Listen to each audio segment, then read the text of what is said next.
इसके हिसाब से गवर्नमेंट पॉलिसी फॉर्म करती है कि गवर्नमेंट का खर्चा बढ़ रहा है, इनकम कम है तो टैक्स बढ़ा दो। 3 पॉलिसी में क्या क्या है, neutral fiscal policy, expansionary physical policy और यहाँ पे कॉन्ट्रैक्शनरी फिजिकल पॉलिसी। अब तीनों चीज़ समझो।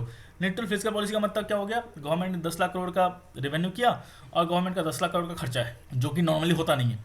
हर गवर्नमेंट जो है अपने इनकम से ज़्यादा खर्च करती है, ठीक है। लेकिन न्यूट्रल फिजिकल पॉलिसी का मतलब क्या हुआ, गवर्नमेंट ने 10 लाख करोड़ का इनकम किया और 10 लाख करोड़ जो खर्च किया, तो इसमें गवर्नमेंट को ज़्यादा पॉलिसी फॉर्म नहीं करनी है। दूसरा आता है तुम्हारा expansionary physical policy.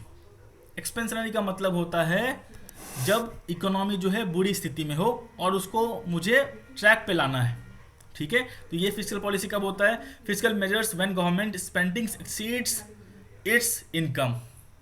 Expansionary physical policy में तब होगा जब गवर्नमेंट का जो है एक्सपेंसेस जो है एक्सीड कर जाएगा इनकम से। जाहिर सी बात है, गवर्नमेंट ने कमाया 10 लाख और गवर्नमेंट खर्चा कर रही है 15 लाख। गवर्नमेंट खर्चा 15 लाख करोड़ क्यों कर रही है, क्योंकि उस समय इकोनॉमी जो है खराब स्थिति में। गवर्नमेंट ने सब्सिडी दे दिया, गवर्नमेंट ने लोन आसान किस्तों पे दे दिया, गवर्नमेंट ने जो है कुछ चीज़ें फ्री कर दी। तो गवर्नमेंट का जिम्मेदारी बनता है कि इकोनॉमी को ट्रैक पे लाया जाए। गवर्नमेंट का जिम्मेदारी कमाना नहीं है, गवर्नमेंट की जिम्मेदारी को इकोनॉमी को ट्रैक पे भी लाना है।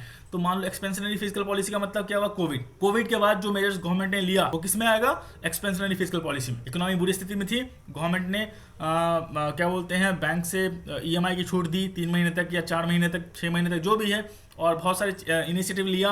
गवर्नमेंट ने क्या किया, इकोनॉमी को ट्रैक डाउन पे लाने के लिए जो है चीज़ें की, तो गवर्नमेंट का इसमें स्पेंडिंग बढ़ गया, गवर्नमेंट का इनकम कम हुआ।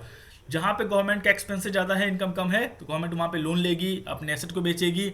वो सब किस में आएगा, एक्सपेंशनरी फिजिकल पॉलिसी में। कॉन्ट्रैक्शनरी फिजिकल पॉलिसी का मतलब क्या हुआ, गवर्नमेंट का जो एक्सपेंस है वो कम हो रहा है इनकम से। गवर्नमेंट ने कमाया 10 लाख करोड़ और खर्च कर रही है 5 लाख करोड़, तो गवर्नमेंट के पास 5 लाख करोड़ बच रहा है। तो 5 लाख करोड़ गवर्नमेंट क्या करेगी, या तो उसका इन्वेस्टमेंट करेगी, या गवर्नमेंट ने जो लोन लिया हुआ उसको वो चुकाएगी या राइट ऑफ करेगी। लेकिन ऐसा कुछ होता नहीं, गवर्नमेंट का जो खर्चा है वो हमेशा एक्सपेंस ज़्यादा ही रहता है इनकम से, ठीक है। ये कॉन्ट्रैक्शनरी फिजिकल पॉलिसी जब इकोनॉमी बहुत बूम कर रही हो तब होता है। देखो, एक्सपेंशनरी फिजिकल पॉलिसी में गवर्नमेंट क्या करती है, टैक्स को रिड्यूस करती है, ठीक है, क्योंकि इकोनॉमी को यहाँ पे बूस्ट करना होता है। कॉन्ट्रैक्शनरी फिजिकल पॉलिसी में क्या होता है, यहाँ पे ऑलरेडी इकोनॉमी बूस्टअप है, अब यहाँ से इकोनॉमी जा रही है इन्फ्लेशन जोन में, तो गवर्नमेंट यहाँ पे क्या करती है, टैक्सेस इंक्रीज करती है। Physical measures when government spending is lower than its income, government use excess income to repay its debts obligations to acquired assets. जो पैसे बच रहे हैं गवर्नमेंट के पास, वो उससे लोन चुकाएगी या डेट पे करेगी या फिर तो वो इन्वेस्टमेंट। टैक्सेस इंक्रीज और डिक्रीज करने से क्या होता है, एक बार जरा एक्सप्लेन करोगे ये क्या? बता, हाँ बता रहा हूँ। देखो, जैसे मान लो कोविड का टाइम आ गया, ठीक है, और गवर्नमेंट ने बोला कि मतलब जो 2.5 लाख तक इनकम कर रहे हैं उस पर 10% टैक्स है, एग्जाम्पल बोलता हूँ, ठीक है। तो अगर तुम टैक्स पे कर रहे हो गवर्नमेंट को, तुम खर्चा कर पाओगे क्या, सिंपल बताओ। नहीं। अगर मैं मान लो नहीं। 100 रुपये कमा रहा हूँ और 30 रुपये मैं गवर्नमेंट को टैक्स पे कर दूँ, तो क्या मैं खर्चा कर पाऊंगा क्या उतने फ्री हैंड से? नहीं। नहीं। तो क्या नहीं। इकोनॉमी में उतना उतना तेजी से डिमांड बढ़ेगा? नहीं बढ़ेगा, ठीक है। तो जो एक तो पहले ही इकोनॉमी स्लो डाउन है, पहले ही इकोनॉमी में डिमांड नहीं बढ़ रहा, और तुम ऊपर से क्या कर रहे हो, इंटरेस्ट रेट इंक्रीज कर दिए हो, टैक्सेस इंक्रीज कर दिए हो, तो क्या इकोनॉमी में डिमांड बढ़ेगा? नहीं। जब डिमांड नहीं बढ़ेगा तो कंपनियां प्रोडक्शन क्यों करेगी, कंपनियां हायर क्यों करेगी एम्प्लॉयज़ को? तो क्या है, तुम्हारा इकोनॉमी फिर से रोटेट होगा, फिर से अपने साइकिल में आएगा? नहीं आएगी, ठीक है। तो इसीलिए जो एक्सपेंशनरी फेज होता है इसमें क्या होता है, इंटरेस्ट रेट कम होता है, मतलब एक्सपेंशनरी फेज आएगा। अगले 1 या 2 टॉपिक के बाद जो चीज़ें समझ में आ जाएंगी तुमको, ठीक है। वहाँ पे एक साइकिल दिया गया, समझ जाओगे। एक्सपेंशनरी फेज जो है मेनली जो है रिसेशन के बाद आता है, ठीक है। तो वहाँ पे जो है मेनली गवर्नमेंट रिड्यूस कर देती है टैक्स को, और क्या बोलते हैं उसको, टैक्सेस रिड्यूस कर दिया, इंटरेस्ट रेट को कम कर दिया, जिससे डिमांड क्रिएट हो सके। एक बार डिमांड क्रिएट होगा तो क्या होगा, प्रोडक्ट का डिमांड क्रिएट होगा, एम्प्लॉयमेंट बढ़ेगा, ठीक है। तो फिर से इकोनॉमी जो है ट्रैक पे आएगी। कॉन्ट्रैक्शनरी का मतलब क्या हुआ, ऑलरेडी डिमांड ऑलरेडी क्रिएटेड है, ठीक है, सबको सैलरी अच्छी मिल रही है, इकोनॉमी बूस्ट कर रही है। अगर गवर्नमेंट यहाँ पे टैक्स रिड्यूस कर दे, इंटरेस्ट रेट रिड्यूस कर दे, तो क्या होगा, हाइपर इन्फ्लेशन का खतरा हो जाएगा।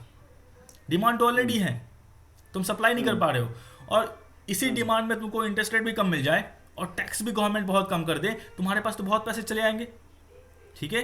तुम तो अननेसेसरी डिमांड क्रिएट कर सकते हो, लेकिन क्या उस प्रोस्पेक्ट में तुमको सप्लाई हो रहा है क्या? नहीं हो रहा है। तो मान लो एग्जांपल बोलता हूँ, किसी घर का दाम रियल वर्थ 10 लाख रुपए है और सबके पास 10 लाख रुपए है, या 10 लाख रुपए वो 2 या 3% पे इंटरेस्ट पे लोन ले सकता है, तो क्या वो घर का दाम 10 लाख ही रहेगा क्या? नहीं। वो 20 लाख 25 लाख 30 लाख जहाँ तक जा सकता है। तो इससे क्या होगा, हाइपर इन्फ्लेशन क्रिएट हो जाएगा। जो सामान का दाम 10 का है वो तुम्हारा 100 मिलेगा 50 का 60 का 70 का 80 का। तो इसको कंट्रोल करने के लिए गवर्नमेंट क्या करती है, इंटरेस्ट रेट इंक्रीज करती है और टैक्सेस इंक्रीज करती है। किस फेज में, कॉन्ट्राडिक्शनरी फेज में। यहाँ पे ऑलरेडी इकोनॉमी जो है बूस्ट अप है, इसको कूल डाउन करने के लिए। यहाँ पे इकोनॉमी ऑलरेडी कूल डाउन है, इसको बूस्ट अप करने के लिए। समझ में आ गया कॉन्सेप्ट? Okay sir. कोई दिक्कत नहीं डाउट है तो पूछो, कुछ भी डाउट है पूछो। समझ गए? नहीं सर। गवर्नमेंट हाँ क्यों टैक्स इंक्रीज करती है, क्यों रिड्यूस करती है, इंटरेस्ट रेट क्यों इंक्रीज होता है, क्यों रिड्यूस होता है, समझ में आ गया? ओके, ये चीज़ हो गए। अब यहाँ पे देखो तुम्हारा क्या है, monetary policy and there impact on economy.